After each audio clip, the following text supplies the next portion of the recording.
on interview time, how many awards did you get? 2, 3, 4. Okay, can you explain them to me? Okay. What is this one? This one is for me, just like completing the school year. Yeah, ça veut dire ou fini année l'école là. What is this one for? Oh, straight A's. AB On the wall. Oh. I got AB on the wall. AB on the wall. And What is this? That's the best one. This is a gold math award. Ça c'est pour mathématiques, yo bon law pour mathématiques. Did you know Tesla was here? They want you to come and intern for them?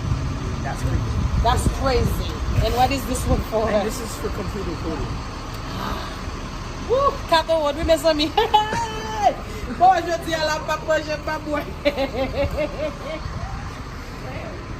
4 awards. Vous comprenez? So, les petits doigts bien passer.